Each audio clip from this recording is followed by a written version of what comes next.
Hai, hello, salam sejahtera Malaysia. Selamat datang ke channel Fels Lifestyle. Terima kasih kerana terus setia dan terus bersama di dalam channel ini. Tuan-tuan dan puan yang saya hormati, antara perkara yang paling dinantikan, pilihan raya yang paling dinantikan oleh seluruh Malaysia, terutamanya rakyat di negeri di bawah Bayu, adalah pilihan raya negeri 17 Sabah. Pilihan raya negeri Sabah yang akan diadakan pada tahun ini, mungkin pada bulan hujung tahun ini, mungkin bulan 10, bulan 11, bulan 12, tidak tahulah. Tarikh pembubaran DUN pasti dinantikan oleh rakyat Sabah. Saudara-saudara, terutamanya jentera-jentera parti politik yang akan menghantar calon, gabungan-gabungan kerjasama. Bercakap tentang kerjasama, PHBN akan kerjasama untuk pilihan raya negeri Sabah. UMNO Sabah dan PH akan bekerja sama. Tetapi dalam masa yang sama, JRS, kerajaan negeri hari ini, adakah mereka mampu untuk mempertahankan kemenangan ataupun mempertahankan kekuasaan mereka hari ini, dan akankah diterjemahkan pada pilihan raya negeri nanti? Saudara-saudara, ada persoalan yang timbul baru-baru ini.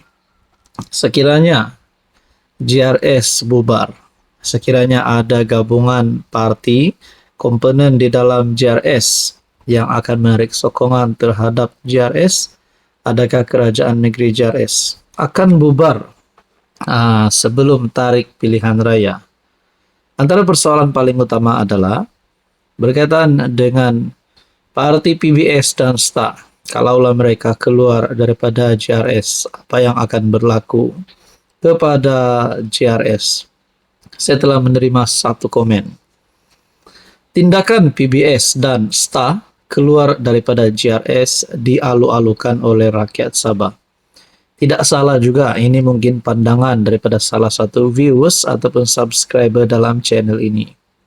Jadi saudara-saudara, menurut anda pula, kalaulah benar PBS dan STA akan keluar daripada JRS, adakah dengan ini Haji Jinor akan automatically tumbang?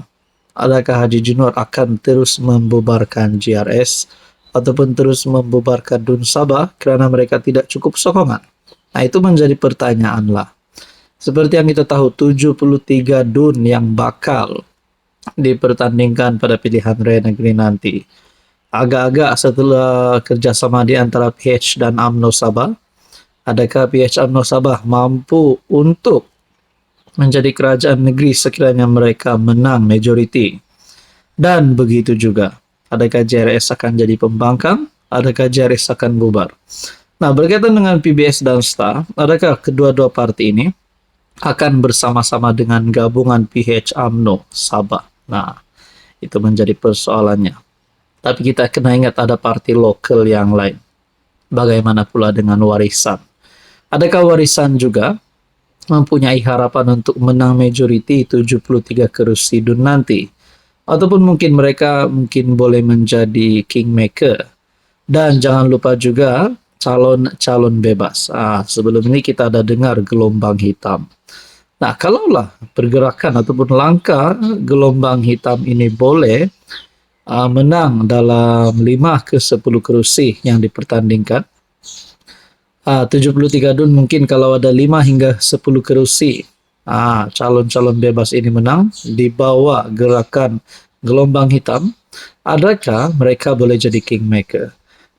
Persoalan demi persoalan berkaitan dengan status politik Sabah yang semakin panas. Namun kita nantikan saja. Yang penting, ini paling penting adalah kebajikan dan hak rakyat di negeri Sabah. Jadi saudara-saudara yang saya hormati, tuan-tuan, anda rasa mana gabungan yang boleh menang? Silakan komen di bawah. Hai, hello, salam sejahtera Malaysia. Selamat datang ke channel Fels Lifestyle. Terima kasih kerana terus setia dan terus bersama di dalam channel ini. Hari ini kita akan cerita tentang apa yang bakal berlaku pada pilihan raya negeri Sabah PRN ke-17 yang akan diadakan pada tahun ini. Seperti yang kita tahu, Ketua Menteri hari ini, Haji Jinor, yang memimpin kerajaan negeri JRS. Seperti untuk pengetahuan Anda, kerajaan negeri JRS, dalam gabungan JRS terdapat Partista, terdapat PBS. Tapi saya telah menerima beberapa komen melalui channel ini. Anda boleh cek konten mengenai parti apa yang akan berlaku. Persoalan yang saya timbulkan sekiranya PBS dan STA keluar daripada JRS, dan kemana hala tuju PBS dan STA selepas ini. Saudara-saudara yang saya hormati, andai kata PBS dan STA keluar daripada JRS, andai katalah parti PBS dan STA keluar daripada gabungan dan kerjasama bersama JRS, adakah hala tuju mereka selepas ini adalah menyokong PH dan UMNO Sabah? Seperti yang kita tahu, PH dan UMNO Sabah akan bergabung, akan bekerja sama pada pilihan raya negeri kali ini. Nah, saudara-saudara, andai kata PH dan UMNO Sabah bekerja sama dengan PBS dan STA Sabah, adakah gabungan ini menjadi satu gabungan yang kita boleh kata calon pasti menang, calon boleh menang pada PRN nanti? Sekiranya gabungan ini menang dan mereka bersama-sama mencipta satu majoriti yang cukup untuk membentuk kerajaan negeri Sabah, antara calon-calon ketua menterinya, inilah calon ketua menteri yang menjadi pilihan saya. Memang tiada nama Haji G, kerana Haji G di dalam JRS.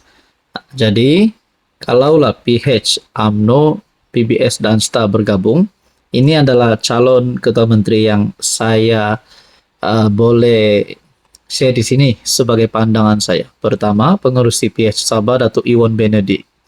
Kedua, Ketua Perhubungan UMNO Sabah tidak lain dan tidak bukan Bung Mokhtar. Dan ketiga, daripada PBS pula Maximus, tapi beliau sudah menyerahkan surat tugas sebagai presiden kepada Jokim, yaitu timbalan presiden PBS. Dan yang seterusnya adalah daripada Partista, yaitu yang dipimpin oleh presiden yang kini memegang jawatan timbalan Ketua Menteri Sabah, Datuk Jeffrey Kitingan. Nah, ini adalah antara calon ketua menteri baru Sabah 2025. Rasmi daripada channel ini. Bukan daripada channel mana-mana, bukan daripada mana-mana media rasmi. Tapi saya, itu adalah pilihan calon ketua menteri yang saya dapat lihat.